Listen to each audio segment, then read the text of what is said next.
In this episode, we speak to Kano and Anzari. They join us for a group podcast to understand cultural identity and the migrant experience. So we dive into a lot of emotional topics. It can become quite heavy as well, but we end off with understanding and riffing on how culture can empower you and how we can harness what we have deep-seated in ourselves to benefit the community. So join in now and listen in. So welcoming Krishna Dev Singh, aka MC Kano, to the podcast today. Welcome. And Howdy. welcoming Anzari as well. Both our old friends who we're featuring on as a different way of doing the OKIRU podcast today, a bit of a collaborative session.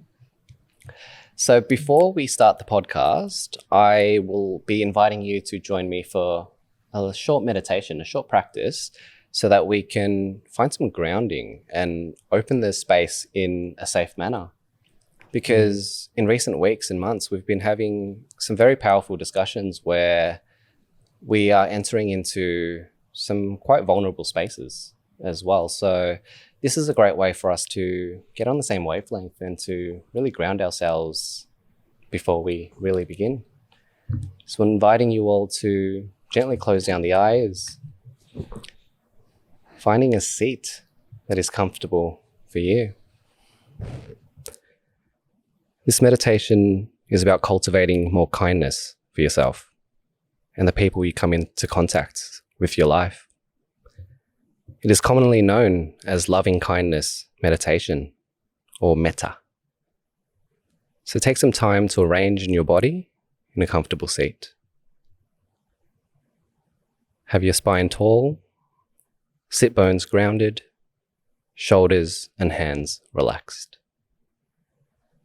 Doing your best to drop any expectation you might have of yourself or how this meditation might go. Bringing your attention to your body. Place your attention at your stomach. You might notice the gentle rise and fall of your breath. Trying to stay open and curious with this experience.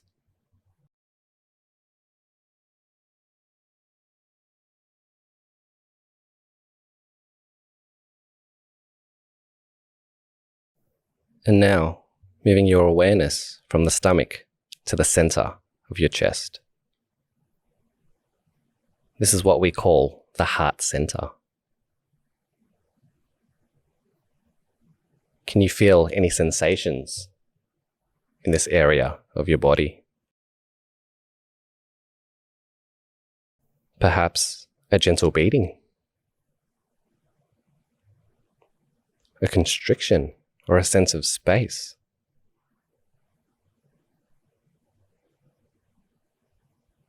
And perhaps an image or a picture in your mind of what the heart center is.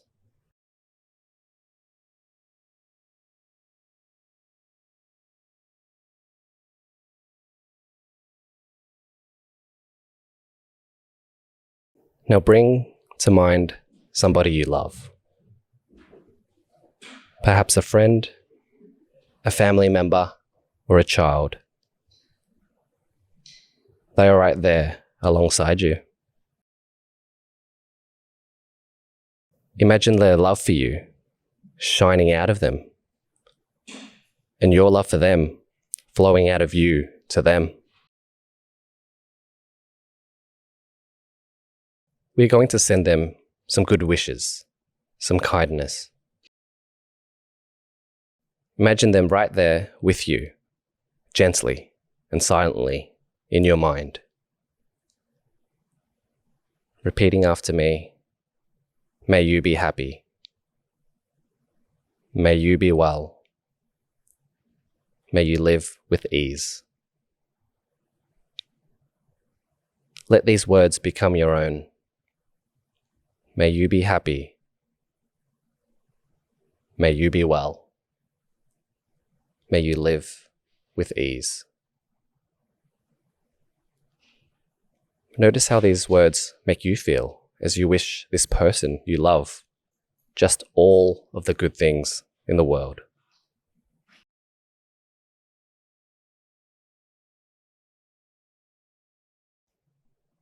Now bring to mind someone you know who is having a difficult time.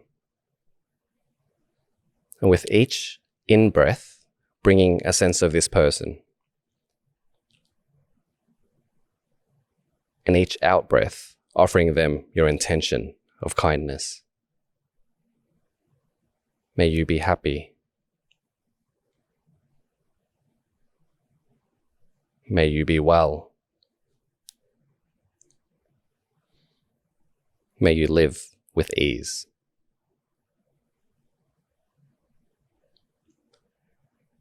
With your next out-breath, let the image of this person dissolve.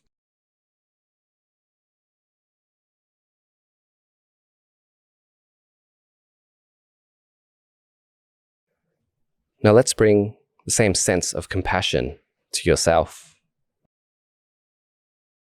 gathering all of your attention behind each phrase and offer them to yourself.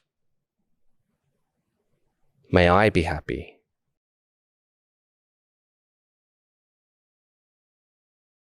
May I be well.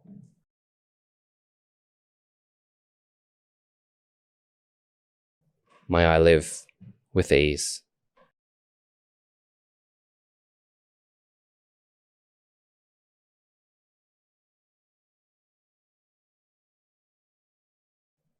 So extending this field of loving kindness to our wider community,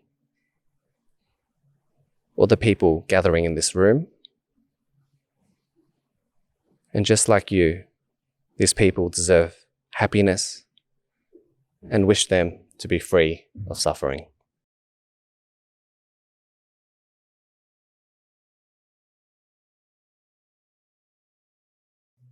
Using the breath to support these phrases, sending the intention of love and kindness to all people, known and unknown, close and far.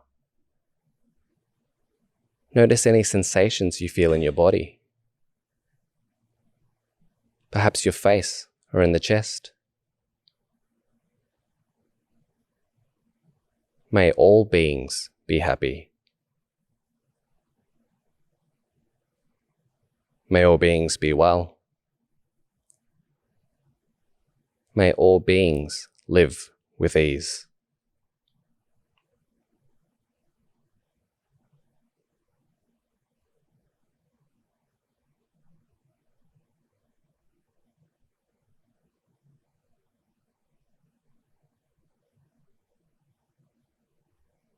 So now, letting go now of this practice and bringing your attention back to your body.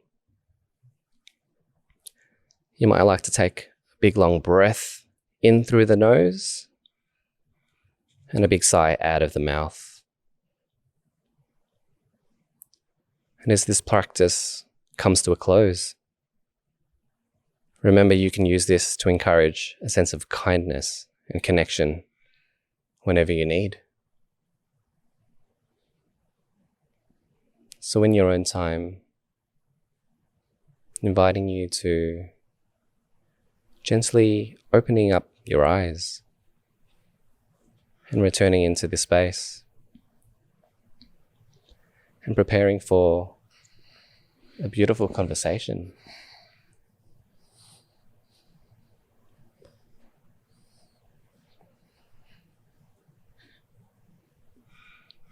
So inviting you to maybe share some comments or feedback on the practice.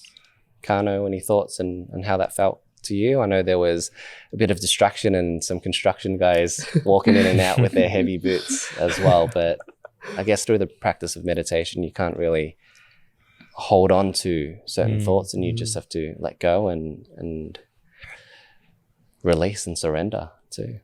And I think having those people come through, at first you're like, oh crap, we're recording a podcast, it's going to be in the background. But I think when you are meditating, it's like, I think the practice is so much about forgiving. It's so much about accepting what it is.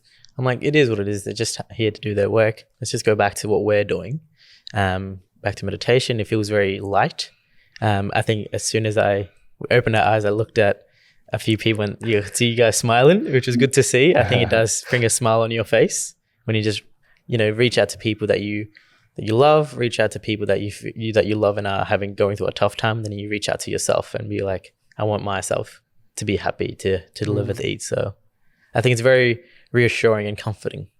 How'd you go, Anzari? Because this morning we sat with you in a flow class and we're all quite sweaty by the end of it. But as a yoga teacher, you have to create the space so that you can give to others as well, so that you can hold the space. And look at how did you feel during the practice and in opening up this space? Yeah, so you mean sweaty and happy, right? It's got the happy part.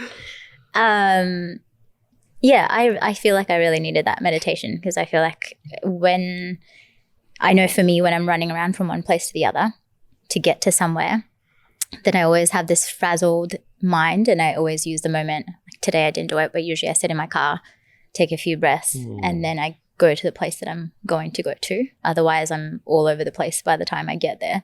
Yeah. So yeah, for me, that was just more like, it's okay, you've made it to this place, and now I don't have to think about the next commitment until this is done. So it makes me stay in this present moment and grounds me to begin with, I think. Yeah. Thanks for sharing. And Jasper, how'd you go? Yeah, I know I needed today. I needed that yoga practice. I needed this meditation because it's been such a hectic week. And even before the yoga practice, I was rushing. I arrived late and I realized, this is why people arrive early, because your mind feels so chaotic. How you're supposed to settle down even before the yoga started. I was being so fast. I was out of breath, just running here. And I was just going through that realization like, dude, why are you always going late? Why are you always being late? It just ruins you because you're not prepared. It takes a lot more time to get ready and you're always rushing to places. And it felt so chaotic. So I needed that yoga practice, even though it was sweaty and difficult to hold those poses. But it was beautiful through a struggle, right? So yeah. What about you, Liam? How do you feel being the guide of a meditation and your yoga practice today?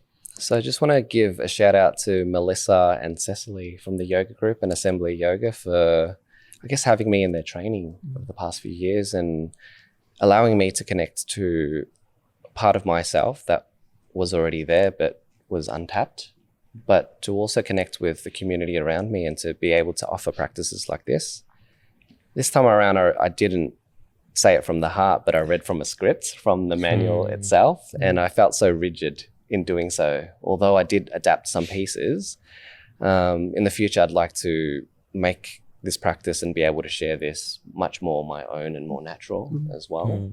And yeah, but it's good to be able to, I think, share this and always happy to offer as well. So I want to tap into spaces that I can do this much more, and I think I'm starting to find the groove with the podcast these days. Yeah. And look, where I want to start today, Anzari, is to hear about your family's journey and history of migration to Fiji and to Australia and beyond, because in this podcast, we have been exploring others' identity and the stories of ancestry because of, if you look around us, we're so blessed to have multiculturalism around us.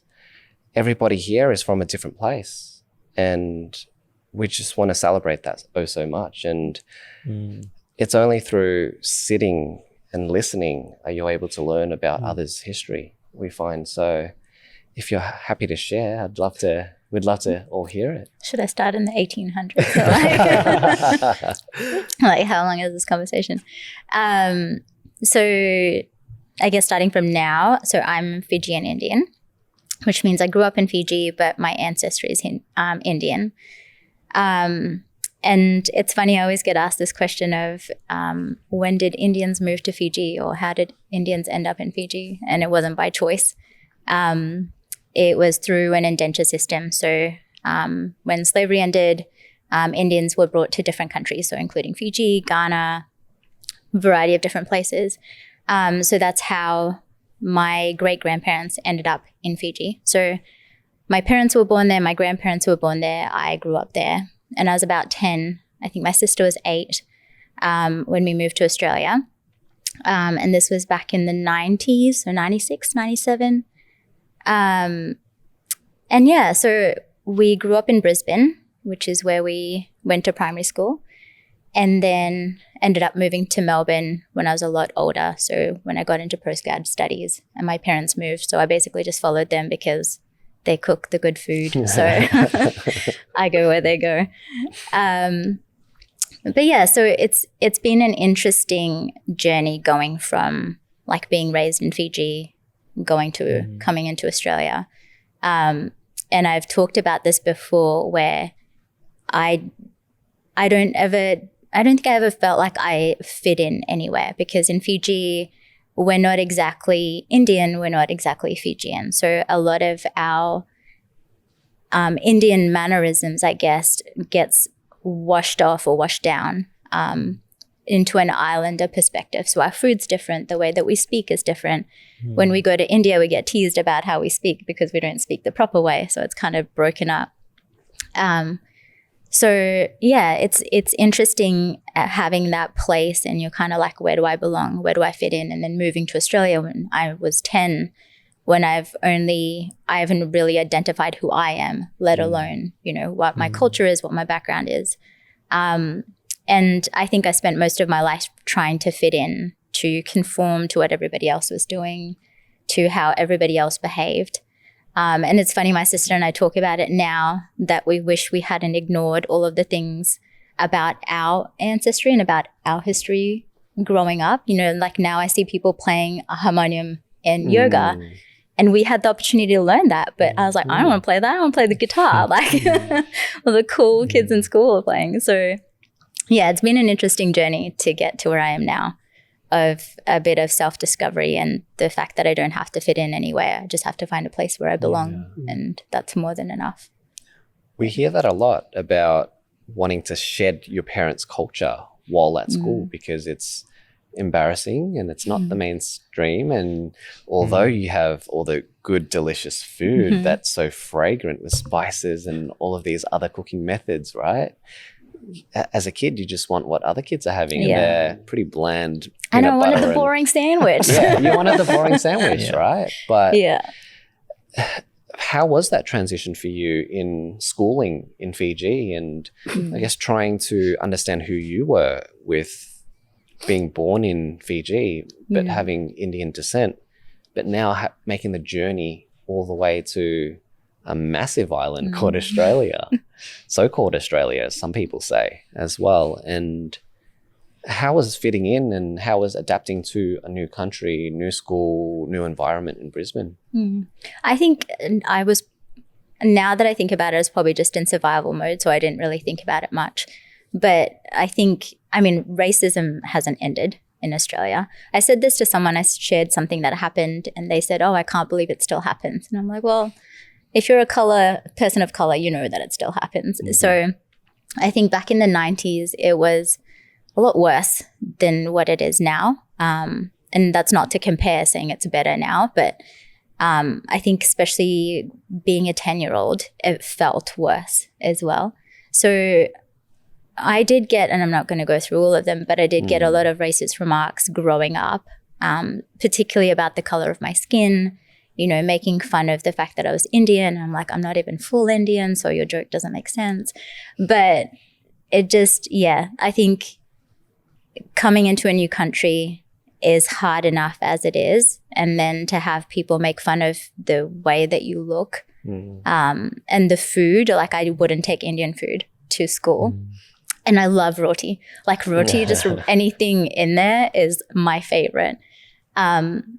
And it's so annoying because people love Indian food now. So I'm like, you people didn't even like it when I was growing up. And now all of a sudden people are loving Indian food. And so I think that was hard, trying to dissociate myself, because when I grew up in Fiji, I took roti to school. Like it was normal. Yeah. And we envied each other just like people do with sandwiches. And so, yeah, it was rough, I think, trying to fit in, trying to be invited to parties and not feeling like I felt alone a lot of the time in primary school. And I think that changed a lot when I went to high school. But yeah, it's just, I think it's the constant teasing, the constant comments, the constant racism that I think really throws you as a kid. But I feel like now I'm pretty impressed with how I did, like in terms of surviving. I mean, I say that now, but we went back to Brisbane last week for my sister's graduation, and we drove past the house that we lived in, which is the Housing Commission house. And I asked my parents about how they went, because I never thought about what they went through moving 2 kids over. And they were like, most of the time was fine until we came home and you and your sister were crying in 2 corners of the house, wanting to go back home. And so I don't remember that part. So obviously I was crying a lot, wanting to go back home. But yeah, it was rough. But at the same time, I think I am who I am because of those moments. Absolutely. As well. And I find it fascinating because you talk about the experiences as survival, right? And the migrant experience for a lot of people is survival. And I know, Kano, you do a lot of work at schools, going to speak with young people, going to speak with adolescents and adults in organizations as well. And can you relate to Anzari's story as well? And what messages do you share for young people these days to maybe get out of survival mode and into integration mode and finding their place and not just fitting in, but carving out their own space? I think that's a great question. And a bit of background, I'm also a migrant, moved here when I was about 7 years old, and you can hear a little bit on my little podcast. But some of the things that I think it's very common what your experience, I think even today, it's very, very similar. I think what's changing is the cultures are changing of who are minorities. I think people from Indian backgrounds, people from mixed Indian backgrounds, they're not the minority anymore. I feel like there's new cultures coming in who are facing more issues, they're facing more racism compared to others, which is, again, nothing taking away from the existing communities, but I think there's a shift incoming. So I think the issues are still prevalent. It's just, it's taking on a different community, or it's taking on a different form of doing that. And I think the hard thing is when you're a young person, you grow up with TV, with other things where you don't see people like yourself. You don't see the representation. And so instinctively or subconsciously, you're like, I'm not good enough. I'm not good enough to be in this classroom. I'm not good enough to play the sport. I'm not good enough to go to this kid's birthday party. You grow up saying, you grow up with, I'm not normal. I'm ugly. I don't like the color of my skin. I don't like my food, because you don't see that accepted in the community. And so you almost I did the same thing of growing up. I wanted to shred my language. I wanted to shred my food. Loved my Nutella sandwiches, right? Because I just want to be like everyone else, not be picked on for being different. And so for you, the message that I share with young people is, especially when I go work with school and when it comes to staffing, is let's change it at the policy level, right? Let's get some representation going in the staff. Let's do some actual work. Let's just not celebrate Harmony Day, right? Or whatever the technical term is on just that one day. Let's keep this a thing, a conversation or a topic for the whole year, because this is more prevalent than ever. We're gonna keep on having new people coming in, young people finding their identity. Let's create an environment where they can explore that. And it's a really practical tip that I also used was, now in the day and age that we live in, there's so many communities that you can be part of growing up. But maybe in your experience, there wasn't a lot of external communities you could access other than your school. Whereas for me, I found my community in gaming, because you couldn't see my face. People could pick up on my accent that obviously I was Indian or whatever, but they don't know what I looked like. I had a gamer tag. It was Lucifer. That was my identity. And that's what allowed me to find my belonging in a way. And that's why I think I played a lot of video games growing up, because people didn't know who I was. I played, and because I was a good player, people gave me respect because of who I am, without visually looking at me or seeing how I am. So I think one of the messages I share to young people is to find your community, whether that's online, we have so many different spaces where you can find community. Find that sense of belonging where you can be celebrated, where you are you can just be yourself, right? You don't walk into a space and you automatically realize, all right, I'm the only colored person, or I'm the only migrant, or this person here. You find a space where you can walk in. You don't have to justify your place. And it's hard to find that community, especially when you're very young. But I think the online space provides that for a lot of people. Definitely. No, I agree with that. In hindsight, thinking about it, I think I found that community in gaming as well when I was growing up. I think that's why for me, I never thought about the importance of all this cultural stuff until now that we're having these conversations. But in hindsight, yeah, like what you're saying, when you're playing those video games and you get the respect because you're good, or you win a match or something, it feels great, right? And you feel a part of something. So yeah, I really resonate with that. Yeah. And it's fascinating for a lot of young men. It's through gaming and through, just talking shit with your mates through that. And it's building a sense of community as well. But for me, I've been able to build this through yoga and through my practices, and through just week after week attending class, finding a highness in lying in shavasana and just feeling like you're on drugs, feeling like you're on top of the world, right? That's what it feels like sometimes. But it's so fascinating when you look into different spaces and when you're connecting with the practice and its origins from India as well. And I know Anzari, and I want to hear more about it in your work as a Lululemon ambassador and all the incredible work that you're doing to try and make the practices and the spaces more available to others who are culturally diverse. Because when you enter a yoga studio, and there is a stereotype and a certain stereotype that sticks in yoga, and you're doing hard work to dispel that as well. So I'd love to hear more. I feel like I'm doing hard work. Sometimes it doesn't feel like I'm going anywhere. But just to comment though, I loved what you said, Ken, about finding, like, not thinking you're the only person of color in a room, like finding the place where you feel like you do belong, and finding that people are like you in that space. Because I've thought that so many times where I've walked into a space, and I think when you're of color, you do that anyway, right? You walk into a space and you're like, I'm the only brown person in the space, and you notice. And I remember one of my friends said that, and she's of color, she said, I didn't think I was beautiful growing up, but I realized that I wasn't hanging around with anyone that looked like me. And so my definition of beauty was based off the people I was hanging around. And as she shifted into her community and people who are more like her, she realized that she is pretty, like that there wasn't, she's not ugly because she's brown, which I think something I grew up with as well. Like I never felt like I was pretty. And not that prettiness matters, but it does when you're 10 years old and everyone is concerned about how good looking everyone is. When you get older, that kind of dissipates, I think. And I think kids now are changing and there's not so much of that anymore. But I think we're still in a culture of, who's Instagrammable. So, but anyway, moving on from that. I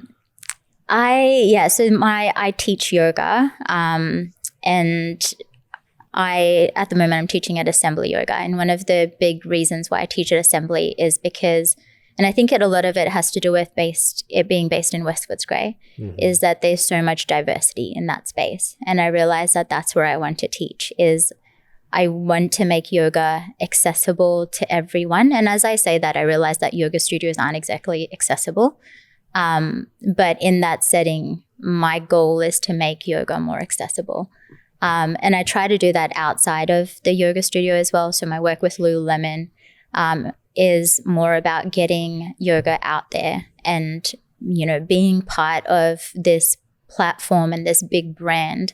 I think is a good way for me to do that, for me to get my practice out there and for other people to see that if I'm a person of color practicing, that maybe they feel like they belong as well. Because I've heard so many comments about people of Indian background where they say they don't feel like they can come into a yoga studio and they don't belong in a yoga studio. Right. And so I think that's a big thing. Like, if for you to feel like that your own practice, your ancestry is not yours, I think is a big concern for the yoga community. But I don't think that's going to change tomorrow, and I don't think that's going to change 10 years down the line. But I think it doesn't mean that I'm not going to give up on doing it, because I think the more teachers of color there are, the more accessible the practice will feel. So even in the moments that I want to give up and I don't want to do it anymore because it feels like a lost cause, if I stop, then who else is going to fulfill that role? And so, I mean, I'd love to see more teachers of color in the teaching space, but there's still such a lack of diversity, I think, in that space. So you're flying the flag. Do you feel pressure? I don't really see it that way. Yeah. I think, I don't even know who said this, but someone said, if you can't do big things, do little things in big ways. Does anyone know who said that? Someone really I've heard smart. about it. I don't know exactly Yeah, who. it's like, it's not mine, but somebody said that. And so I feel like that's me. Like, I'm not focusing on changing the world. I'm just focusing on changing the community around me. And so, yeah, like, I think it's going to be a work in progress. It's not like all of a sudden, oh, we've won and now everything's great again. Yeah. I think little by little things are going to start to shift. And I think people are recognizing that. People are recognizing what appropriation is, and what's not accepted in yoga and what you shouldn't be doing. So I think there's a better understanding of it now than what there was, 10 years ago. Yeah. So appropriation how does it make you feel as an Indian person or Fijian Indian person, and seeing misuse potentially or use without permission of certain practices? I think there's a few different sides to it. I don't think it's my job to tell people what they do.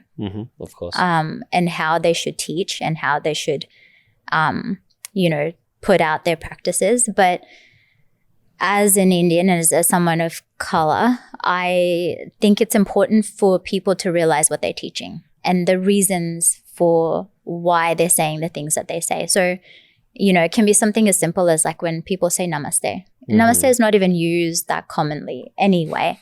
Like, I grew up saying namaskaran, which is a different variation. And so I think it just, because somebody said it and now it's gone through this, like, everyone's saying it now situation. I think it's as simple as that. Like, if you're saying it at the end of the class, do you know what it means? And why are you saying it? Is there a different way of saying it? Why do you need to use that word? And so I think it's little things of, like, maybe people should be starting to question the things that they're teaching and the words they are using and why they're using it, right? Like, and I understand that if you just don't know and if you've never thought about it, I get it. But yeah, I think it's important to recognize why you're doing the things that you're doing in life in general, regardless of whether it's yoga or not. But yeah, I think at the same time, there's like goat yoga and wine yoga. Like, somebody said to me once, what does it matter if yoga is getting out there? And I get it. Like, I came into yoga just for the physical practice. I had no intention of meditating and sitting quietly. But now my practice has shifted. So who am I to judge people that are doing goat yoga if that's still a thing. Gets them into yoga? Yeah. So I think sometimes it's such a fine line between appropriation and appreciating a practice. Yeah, through my travels, I received a lot of greetings, and it was namaskar. And it was a way to say hello, right? And through a yoga practice, it's kind of, now that I think about it, it's kind of odd to say namaste at the end when it means hello or like, what's up? Or just not knowing the deeper meaning to it, right? Yeah. Like, namaste was started as like I as a human see you as another human. Yeah. And it's such a deep meaning to it that it's like when you say to someone, how are you? But you don't really care how they are. They're like, I'm good. And you're like, great, bye. And so I think namaste is the same. Like, if you want to say that word, you should be able to look at somebody and say, I see you as a human. And so, yeah. Anyway, I have many things to say about that one. Yeah, beautiful. It's interesting you say that, because growing up in India, we never used the word namaste. It's never been part of my language. And so when I moved here, I'm like, why is this the accepted term? I've never used namaste in my life. My family, my whole state, pretty much, I'm from Gujarat. No one uses namaste. That's not a term that we use. So I'm like, where is this coming from? And I guess making the point around, I guess India is 1 billion people. And so the more prominent, the culture that's out there a little bit, that's the word that's used for them. And that's the word that's now used centrally across the world. But namaste is not a word that a lot of Indian people use. And that's just facts. But now it's just become very stereotypical that when you're doing something Indian or that way, you should use namaste. Or like using namaste at the end of a yoga practice, it doesn't make no sense. That's quite funny to me. Yeah. How was your recent trip to Gujarat and back home with your family? And I know there was a big celebration. Big celebration, big cultural I'm going to put this pillow down. Big cultural celebration for me. It was weird, right? Yeah, I haven't gone back in 5 years. And that was when I was 18. Now I'm 23. And so there's a big phase of realization of myself, realization of my culture, where I fit into these things. Whereas when I'm young, I'm just going for the vibes, right? It's good fun, good food. I'm not too stressed. Now that I'm more older, I understand family dynamics, I understand cultures, I understand how, now that I'm getting a bit older, I'm like, once I start a family, how do I keep up this practice? How do I still stay connected to my culture? Because I'm going to go back now. In 10 years, 20 years, my connection slowly will dissipate to my, my land, right? Because I don't live there anymore. And now my future offsprings, they're not going to have that connection at all to land. And so how are they going to keep up their connection? So a lot of my trip was figuring where I fit into that.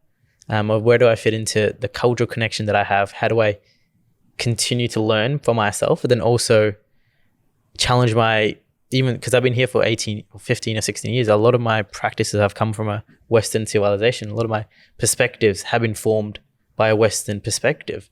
Now going to India, I'm coming from a different perspective now. So I'm challenging. I found myself constantly challenging the thoughts and processes I had. So that's very interesting. Yeah, very interesting. And Jasper, you're heading to the Philippines soon as well. How exciting. How do you feel about that? Because of all the discussions we've been having, and the other week we had Tyson Tuala, who is a Māori man, and it was just so inspiring for all of us because his connection to his culture, you can see it and sense it.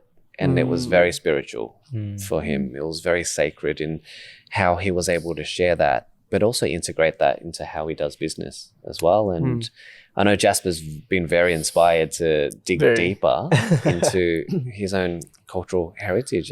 Not as deep yet. Not as deep. I listened to one podcast, all right? But it was a really good podcast. One thing I got to say is just having these conversations, I'm realizing when I first went to Philippines when I was a child, and seeing my family, I remember crying and being like, I want to go back home. And I was like, now I'm looking at it, what? Like, this is your family as well, right? Like, how do you not feel at home here? So I think for me now with this journey of being inspired and hearing all these stories and having these conversations, I've said this ad nauseum, is just how I've growing to appreciate our culture now. And yeah, just I had because of that conversation with Tyson, I spoke to my mum and just asked her, like, how did you and Dad, what was your journey like coming to Australia? And it was a pretty deep and emotional conversation that got all of us crying and tears and stuff. But I really appreciated and felt my parents' sacrifice and made me want to be like, I want to give back to them. How can I give back to them? I'm getting quite emotional, but I just feel it. But yeah, no, it's a beautiful journey to be able to finally find and discover more about our culture and more about my family's history. Because it was even sad to ask Mom, like, hey Mom, do you know anything about native Filipino culture? She's like, I know one like dialect, but that's it. I was like, that's interesting. It's like, how come they were born there, they grew up in the Philippines, but they don't know anything about it, like the native culture. So for me now, it's just what can I do to find and dig deeper in that research of Filipino culture and kind of discover why a lot of us have forgotten or don't know about the native cultures there. So if anyone listening to this, please hit me up. Like, if you know anything, please let me know. And I think the podcast I was listening to, there's been so many countries that's invaded and taken over our land. So it's been lost over time, right? We had the Spanish, we had Americans, we had, I think one point the British as well. So there's been a lot, not as many as other cultures out there, right? But I feel like there's a lot of lost research that I want to dive into. So I'm grateful for these conversations. I'm grateful for you guys, because you guys have opened this door for me. So I really appreciate it.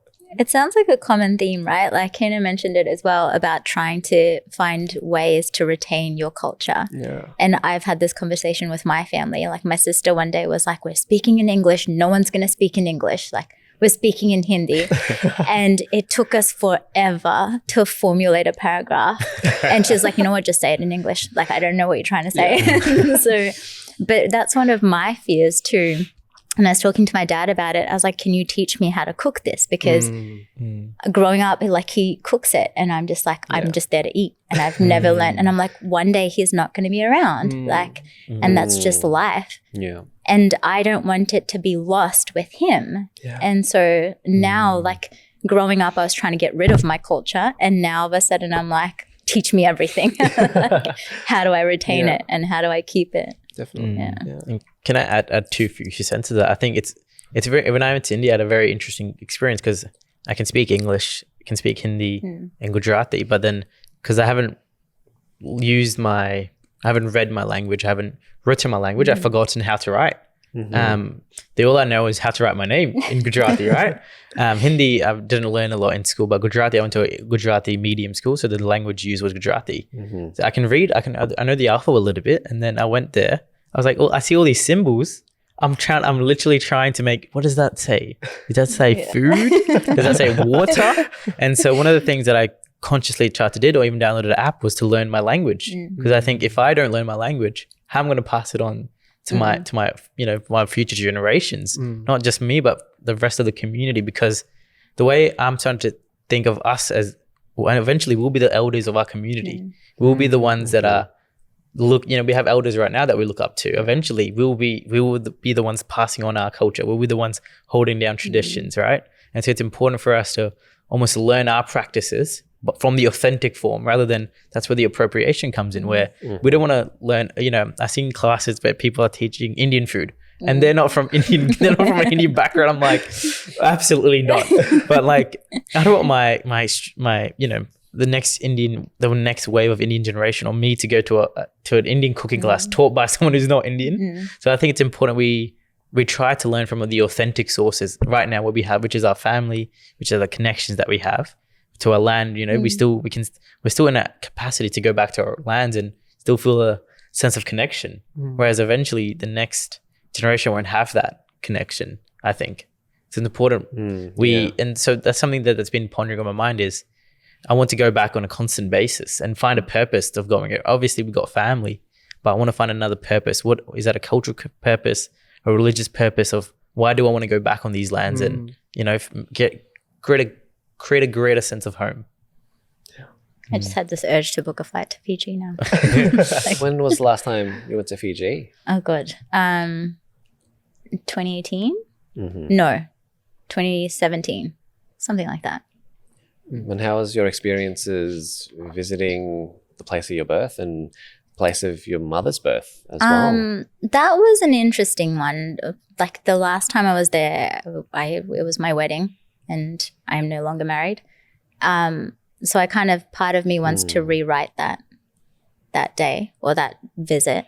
But that visit in itself, regardless of whether that relationship, was a terrible one, but the visit itself was incredible. Like we did a traditional Indian wedding, and by that I mean we cut down 3 of the 5 days that's involved in it. I was like, just give me the good stuff. Let's leave that other part out. And my cultural heritage, so my dad's Muslim, my mom's Hindu, so it's 2 different sides of the Wow. Very interesting. How was the wedding? How did you back then? How did you figure out what religious processes or that deems a wedding? We had a traditional, I'm going to say white people wedding, because my partner is American, was American, He's not dead. He is American. He's never going to listen to this. It's fine. Yeah, so it was part Muslim celebrations, part Hindu kind of thing. So we still had like the henna, mehndi stuff. And it's kind of nice that way because then I don't have to conform to like the full-blown Muslim stuff and the full-blown Hindu stuff, and it's just too much. So yeah, that trip was great because, you know, I took my mom's sari and remade it to fit me, so I wore her sari. Yeah. And all my friends got dressed up in saris because that was the requirement for the mehndi night. So it's just, for me, that trip was like, it's the most I've connected with my culture and the most accepted I felt of my friends who were like, this is incredible, like so much fun dressing up in saris and learning about your culture. And yeah, that was an incredible moment for me. And so I feel like, yeah, now I want to go back and see it a different way, I think. Yeah. So one of the trips that I got inspired to go on, and I think a part of me always wanted to go there, but through these conversations is that I want to go back to Pulau Bidong, which is the refugee camp or the island that my parents settled there for 3 months or more. Wow. Back after their escape from Vietnam. And the other day I went on Google Maps just to suss it out and how far away it was from the main island of Malaysia. And look, we're blessed with the power of the internet and satellites now. And you can see remnants of tombs that are there that people, when they were waiting for processing, they lost their lives or they couldn't deal with it anymore. So they took their lives as well. So I got emotional looking at this, but there's just, for some reason, a calling for me to go there to see what my parents experienced with my own eyes, to feel only just a fraction of what they felt at that time. Because after giving everything away and getting money and gold from your parents to pay people smugglers and going on a treacherous journey in the ocean and to land at a refugee camp, but to land on an island where you just see land and you're just so happy at that point that they landed, and then they burnt their boats just so that the people couldn't send them back away. And so for my parents to experience this, for them to, what I've realized is they gave up everything so that they could invest in me and my siblings. Right? All of the extra tutoring that we used to complain about, the piano lessons, things like that of an Asian parent household. We complained about it, but our parents worked day and night just so that we can afford these opportunities. And I often, whenever I'm at Williamstown or if I'm driving down Beach Road and I just see the luxurious generational wealth that gets passed down through many generations, or you go down to Portsea and you see people with beach houses here and there that belong to the grandparents. And for me, I feel sometimes a sense of loss because my family weren't ever able to have this. But now I see it as, now is the chance to build this. Now is the chance to live what I live and then be able to pass this down to whoever is able to inherit this as well. So yeah, just that sense of sacrifice. Do you both feel that as well? We spoke to Jahin the other week and he just wants to be his best so that he can give back to his family and say, yo, you made that risk and I'm going to make you happy and proud. I think that's the story of immigrant kids, right? Like my sister and I were talking about this. She had her graduation and I was sitting with my parents and my dad looked so bored. He was like, this is the fourth university graduation between them.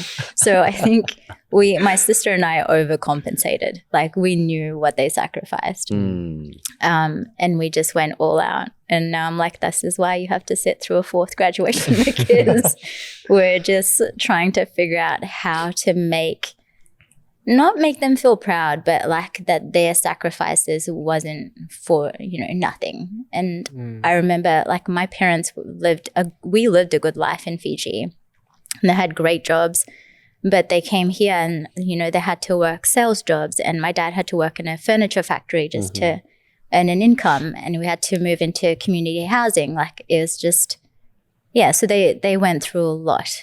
I mean, my sister and I were too busy being self-absorbed in that time. But now that I've grown up and realized, so I think now we're at the overcompensation stage, like piling on the university degrees.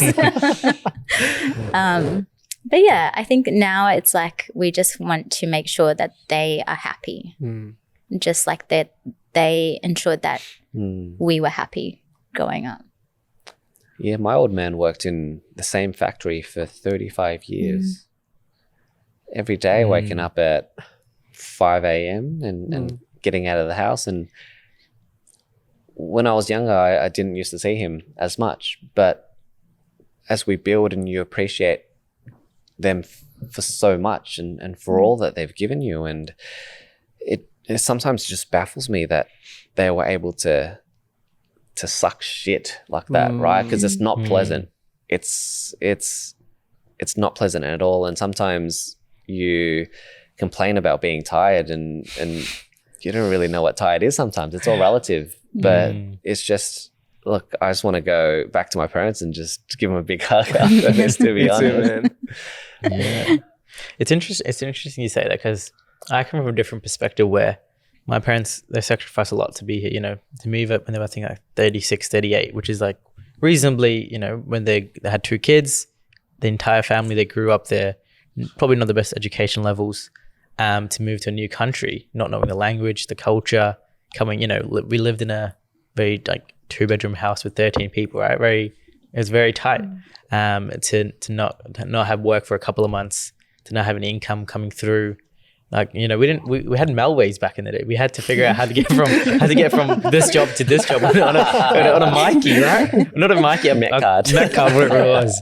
Like, we're blessed now that we have all these, so it's easy for us. And I think I found the challenge of, you know, my parents want me to go to university, get a good job, because for them that is success. Like, I think about it from their perspective is, for them, they've almost made it in life, right? They got their own house, they got a good car, right? 4 wheels. Like in India, like everyone rides bicycles. To get a car, 4 wheels, that's a huge thing to get a car. Now, we all have cars now, right? And so I think for them, in their eyes, it's a bit of a success. And so the way I look at it now, because I want to give back to them as much as possible and enrich their lives in non-financial ways, whether that's taking them on trips, building connections to community, building connections with themselves, creating a network, a social circle for them, for them to get connected in. Because I feel like financially or other things, facility-wise, for them, this is so good. From where I've come from, this is golden.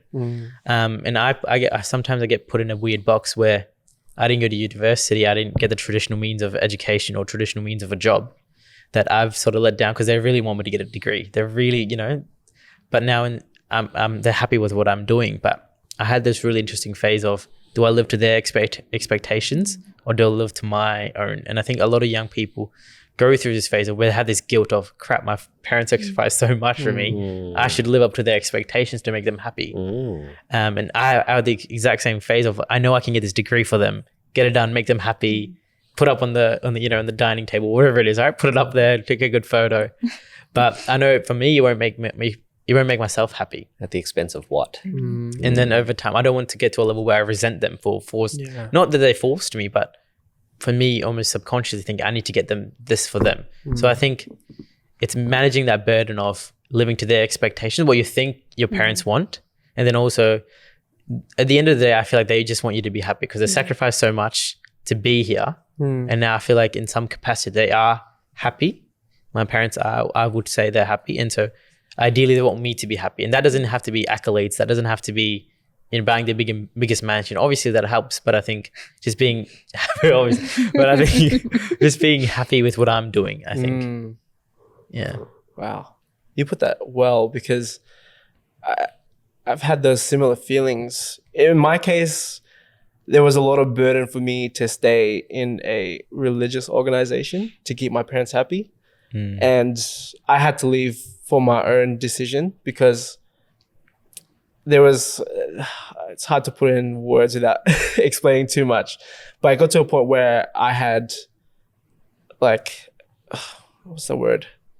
Pretty much I had to make a choice. It's either this or that. And it was a lose-lose situation in a way. And for me, I had to decide which was I willing to lose more than the other, right? Either way, my parents weren't going to be happy of my decision. Or it's either way, my parents wouldn't be happy, or I wasn't going to be happy. And I had to choose what was more important in that situation. And we all want to make our parents happy, but sometimes the decisions we make in life, we have to choose ourselves over them. And when I chose that decision over them with my happiness, it took a bit of time for them to find that happiness. But eventually, I think they came to realize like, oh, our decision for you to do something else wasn't going to make you happy. It wasn't going to make us happy in the end. And I think because of that, we have a better relationship. And you don't see it in that moment when you make those decisions. But hindsight is 2020, right? You'll see further down the track that, it was the right decision. I don't know where I was going with that. This always happens. I have I'm having many senior moments lately. But I guess like today we're really showing a lot of appreciation to our parents, right? And man, just thinking about it, man, I just love them so much, right? But that's what family is. You will go through hard times, hard conversations, and there'll be times where you butt heads, but it's, in a sense, all out of love, right? So thank you to mom and dad. Thank you to all our parents, shout out to you guys. Bless up. We're all doing things in life that I guess we're passionate about and we enjoy. And that's a beautiful thing, right? How many of us actually have an opportunity to do those things and really go at it, to do those things, right? So look, I'm appreciative of you guys to see what you guys are doing. I'm lurking on socials, so I'm watching whatever you guys are doing. Like, damn, that's fucking sick, So sounds like big. I'm watching. Stalking. I'm stalking. I'm glad somebody reads my posts. But it's interesting the definition of success, right? Like when I remember saying this to someone that my wedding got more attention than my PhD when I went to Fiji. And because in Fiji, getting married and having children is the most successful thing. Even though you're miserable in that marriage and your kids are not listening to you, like it doesn't matter. But education wasn't valued as much. And I think my parents were different in that sense that they valued education more than being in a relationship.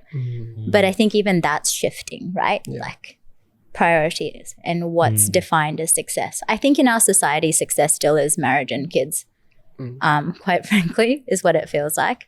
But it's interesting to see that shift. And I think going on to that, I think that's a blessing of living, of where we are living, right? On these beautiful lands I think a lot of us come from backgrounds where we had a very collective mindset, like a family, because we had to. We didn't have enough means of getting income. We didn't have enough means of providing shelter. So we had to have this collective mindset of let's keep everyone together. Let's be safe. Let's not take risks, because if one of us stuffs up, the whole family falls down, right? It's an interesting phase now. We live in Australia. You could work any job and you will get a decent pay. Whereas compared to if you do the same job in India or a different country, you're not going to get the same rate. Whereas even if you do a different job here, right? You worked at Macca's, yes, it's not the greatest pay, but it's still something. Whereas if you worked in like a crappy fast food job in India, you're getting nothing, right? You're getting 50, 100 rupees a day, which is not going to provide anything. So I think it becomes very interesting here where you can take risks. You can you can pursue solo goals without necessarily sacrificing your family, which I think takes a lot of understanding and that shift from a collective mindset that a lot of us grew up in, which our parents probably still have in some capacity to us now, where we grow up in schools of follow your passions, do what you want to do, don't worry about the pay, where our cultures or our ancestors probably didn't bring it up thinking that way, or even us now. Our parents didn't embody these values of, my parents didn't embody the of make a lot of money, start a business, do this, right? Because that wasn't a thing that was part of my family. And I think there's obviously the wealth gap, but I think there's also the knowledge gap of fitness, of nutritional food, that I think because I know my family ancestors were trying to survive, that they didn't have time to figure out what's the best nutritional source, how to figure out this fitness thing. They didn't have these little assets. Whereas now I feel like my generation, I'm finding all these things of, oh, this is cool. This is a new knowledge gap that I didn't know I could access. And now I'm learning these things, and I feel like I almost want to give back to my parents and let them know about why eating so much oil is bad, or why eating, put so much ghee on, or like, whatever it is, right? It's not the most healthiest thing in the world. Yeah. When they didn't necessarily grow up with that knowledge, with them being taught to them from a young age. So what you said there just triggered a random encounter I had yesterday. I was in Sunshine, and it feels so beautiful to be in different cultural spaces. In Sunshine, you can go to an Afghan restaurant and it just feels so authentic. It took me back when I was in Iran. I was eating a chapli kebab, which is super delicious. And I had a lot of people looking at me because I was eating it with my hands. I was eating it the way that they were eating it as well. And they're like, hey, who's this guy? But I ended up in one of the, I think it seems like an Afghani convenience store or a shop. And I saw a box and it said emergency food. And it was a block that was pretty heavy, but it weighed 500 grams and it had like 2,500 calories inside. But thinking about that was quite grim, because where else would these emergency foods be distributed, right? To get that amount of calories, to eat a block of who knows what was in it. And yeah, it was just the reality of life sometimes. But at the moment, we've been looking back at our family history, migration, and stories of growing up as a migrant. I'm keen to find out from each of and every one of you, maybe starting with Jasper, is now that we're looking back, how can we use this to empower us moving forward? How do you use your culture to connect with others, but how can you harness it as a superpower rather than a deficit? True. I think one of the biggest things that's we're really lucky to have is being connected to the Pinotrepreneurs, right? That Philippine business expo community. So it's cool to be a part of something that is a part of the, I guess, Philippine community in Australia, in Melbourne. I think it's with these conversations, right? Like, because we've had these conversations, I wouldn't have really thought how important this really is for our community. And yeah, I think it's just about getting out there. If we weren't at Migrant Coffee that night, we want to be connected to this community, right? So you have to be able to go to these places and kind of just discover and see if, just go there and try it out. You never know what's going to happen. And seek it out too then. And seek it out. And seek it out, yeah. How about you, Anzari? I feel like I'm kind of similar in terms of seeking it out. Like I grew up not having very many friends who were Fijian Indian. And I recognize that now as I've grown up. Also, I didn't want to, we'd have Fijian Indian event nights, which I'd never go to because I was like, I don't want to be associated with those people. But now I'm like, I want to start going to those. I need more Fijian Indian friends. And so I recently made friends with an Indian girl who connected me with somebody else. She's like, I think you'd really get along. And turns out that girl is Fijian Indian. Cool. And so now I feel like I'm making connections where I'm connecting back to my culture and people, who grew up like I did. And she was saying the same thing, where not many people understand what it's like to be Fijian Indian. And, only Fijian Indians know what it feels like. And so it was nice to connect with someone who went through a similar thing, a similar way of growing up. So now I feel like I'm actively going out and looking for my people is what it is. And then when I invite friends over for food, I cook Fijian Indian food. Hells yeah. And so it's just my way of embracing who I am and being more open about who I am, I think. How is Fijian Indian food maybe different to what we may be used to? Yeah, it's very Indian different. Food? There's no Fijian Indian restaurants. I think there's one in Brisbane. I don't even know if it survived, but it's nothing close to Indian food. So it doesn't have as many spices in it. And it's more like islander vibes to Indian food, I Yeah. guess. More root crops. Yeah. I don't really know how to describe it, but it's very different to Thanks, Anzari. We'll Indian definitely be food. able to come to dinner. Learn a little bit, taste a little bit. Yeah, that's me. You're always invited, by the way. Thank you. How about yourself, Kano?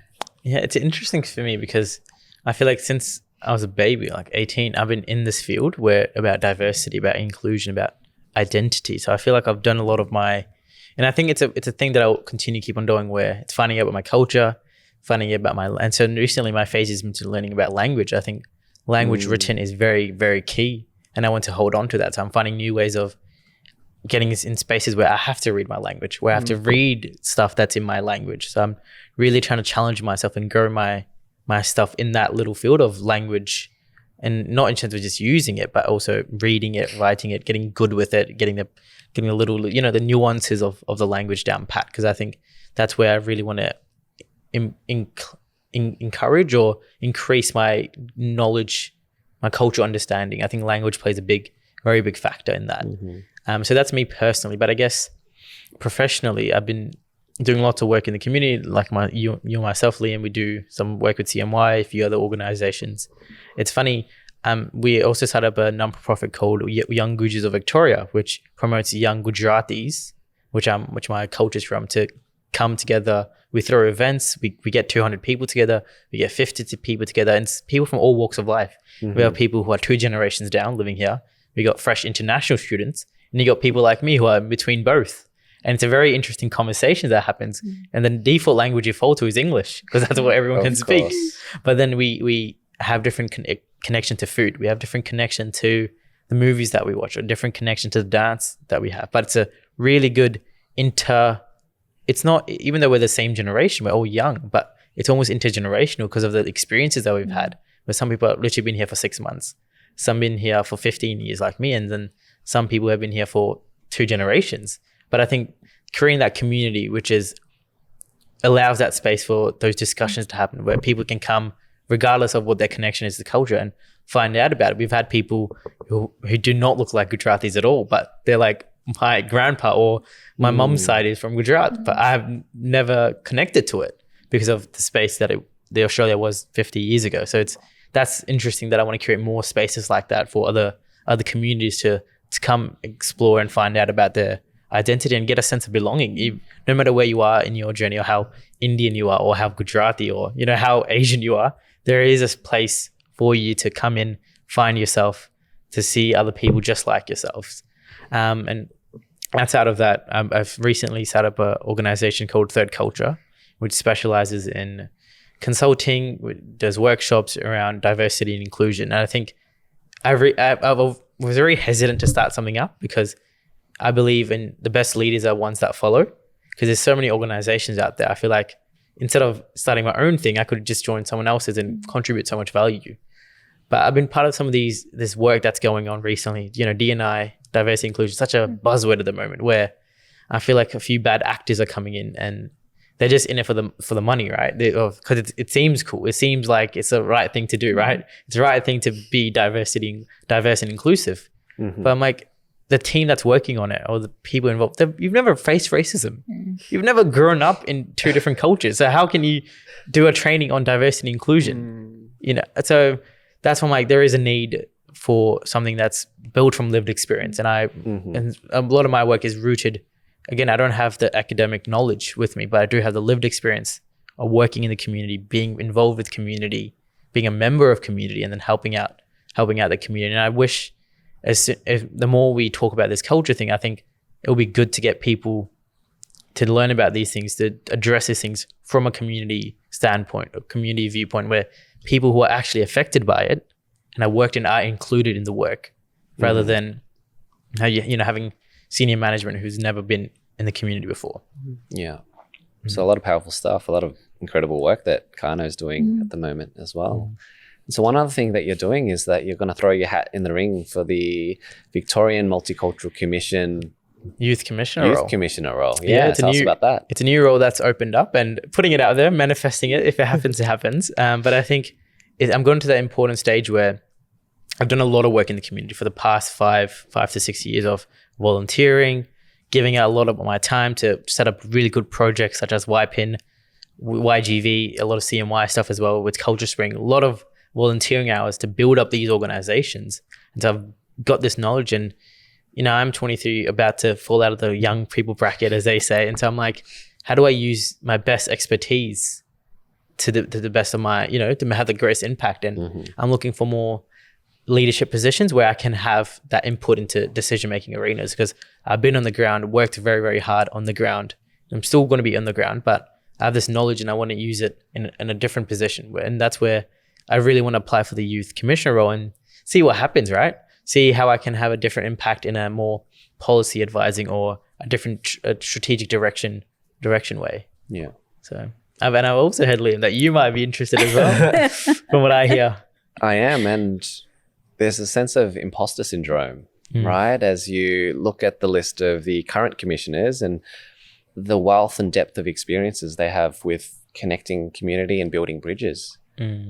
But I've also seen the power of this podcast, and for me to seek out conversations from those who are different from me, find the space and the time to just sit back and have a yarn. And although it seems like we're just talking, at the same time, we're just connecting at a depth that is not matched outside as well. So yeah, I'll be throwing my hat in the ring, and I think I would bring such a dynamism with my past experiences and the organizations that I'm able to connect with through the work that I do in philanthropy as well. So it feels scary to put it out in the open, but this is what you got to do, right? For big things to happen. Yeah, I think we just got to risk it for the biscuit. And I think the cool thing about, I think, you, Liam, is obviously you've had all these big connections, but then every single person that's been on this podcast, it's not you just work together or you sent an email. You've sat down for an hour or 2 hours and had a proper conversation, found out their history, what are they interested in, what work they want to do. And almost in a way, I feel like with you having this conversation, you're educating yourself on these different experiences, another like 50, 60 lived experiences that normally you wouldn't hear about, right? Yeah. So I think that in itself is a lot of knowledge that I think you would bring really nicely to the role. Yeah, Which is a cool thing. Sorry. No, I was just going to say I think last it's a cool way to, I think you're pretty cool in doing that. Like, I think it's important to listen to other people's stories because we're so absorbed in our story, right? Like wanting our story to be heard. I think that's a really cool thing to be able to listen to other people. I think this whole time we've just been name dropping our past guests and what they've said. And that's what I've been using as evidence for what is going on in the community as well. But Anzari, I'm fascinated. What does the word community mean to you? Oh, interesting. Sounds like a quiz. No wrong answer. I feel like that's something that I get from cut it out, guys. We'll leave it.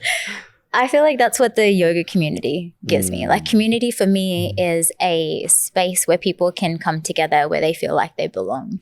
And I think it's interesting, like Kano was talking about it earlier, about what our parents went through and where they went from this collective being and collective group to where now going into, finding out more about us and doing things by ourselves. And sometimes I wonder if that the downside to that is that we become so disconnected from everyone else around us.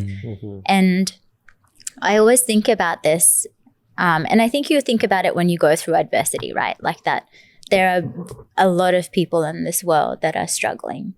And I think sometimes when you get so absorbed with your life and what's going on with yours, of like, oh, somebody hit my car at the back, life is terrible, everything's going downhill. But in the grand scheme of things, that's not that bad. Yeah. And so I think for me, community gives me a sense of I'm a speckle in this world. And there's a lot of people that can help me get to the place that I want to be in life.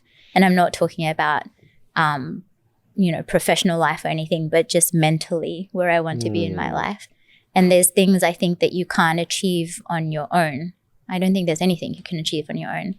And so I think community for me means a place where people can get together, where they belong, where they push each other to grow, but there's someone that supports you when you fall.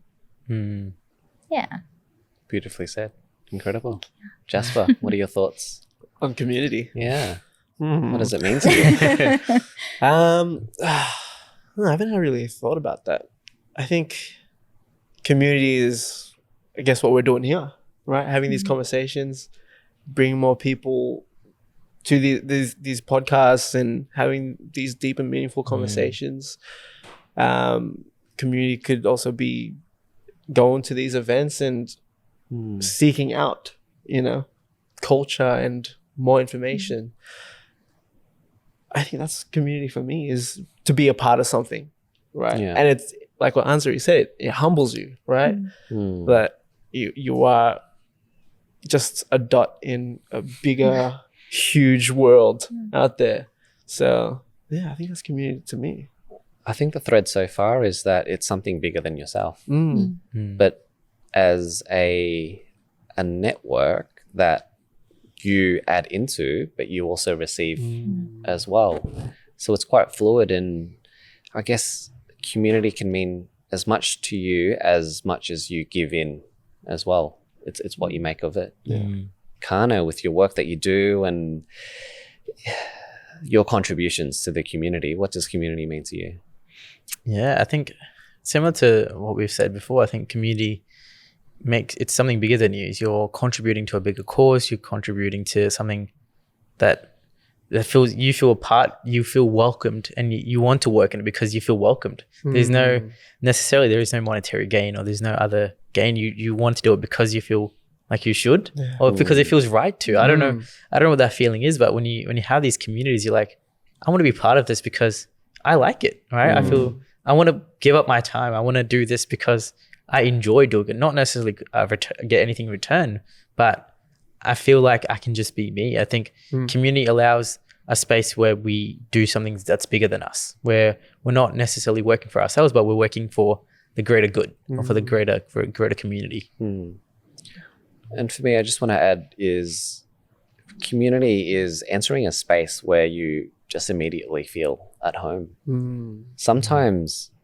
when you rock up, not expecting to see anybody, and you just see people that you know by name as well. And I think that's just so beautiful.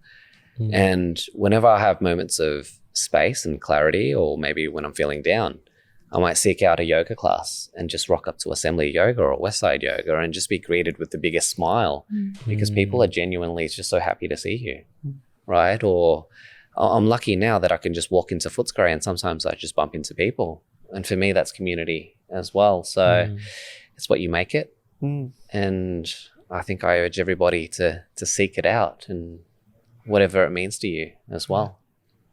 So I think it's a great place to end it. I'm not sure how you're going to do the 3 questions today. Do you have 3 other questions you want to ask? Because you've already asked the 3 questions today. Unless we can do it again. We can do rapid fire. Rapid fire. Oh no. Rapid fire. Rapid fire 3 questions. Go. Go, Jasper. I'm not starting first. Am I? What are you grateful for? Life. Life. Yeah. Breath. Yeah. Breath. Ooh. What have you realized? That the world is huge. It's massive. Safe space is matter. Definitely. Final question. What is a question you ask yourself? Oh, I have 2 of those, but I'm not going to mention the one that makes me cry. But mine at the moment is, where can I find belonging? And mine is, where can I be my best self? What's a question you ask yourself? Am I trying to do too much? That's a question I ask myself these days. Yeah. What's a question I ask myself? What is a question I ask myself? That's a question I ask myself. No. I don't know, yeah. All right, fine. Really, I think lately it's been like, why am I comparing myself to who I was before? So, yeah. Just comparing with yourself as well. So thank you, Anzari and Kano, for coming back on the podcast, and thank you for spending the time with us in this weekend. We really appreciate it. How can Yeah. How can people find you and support you guys in your journeys? I usually don't do that, but anyway, I'm gonna go with the non-social stuff. So I teach at Assembly Yoga, usually Saturday mornings, and I also run workshops there as well. And then I have a run club, which is specifically for beginners wanting to get into running. It's free. You just show up, and it's Wednesday mornings, and it's called We Run West. Wow. You can find me at Kano. I'm sure I'll be tagged. But no, if you want to have a conversation or just reach out to me, have a 20-minute virtual coffee, I'm more than happy to have a chat. Love mentoring, do some outside of that as a volunteer. Would love to do that. And professionally, recently started my organization working for myself this year, which has been a big move. So if there's any capacity I can bring value in cultural diversity, in inclusion, in facilitation, or anything like that, feel free to reach out to me. And Youth Commissioner, I'm coming. Well, thank you both for this conversation, and we hope you enjoyed and found some value in this conversation. You always stay safe, always take care, and always get up. Peace.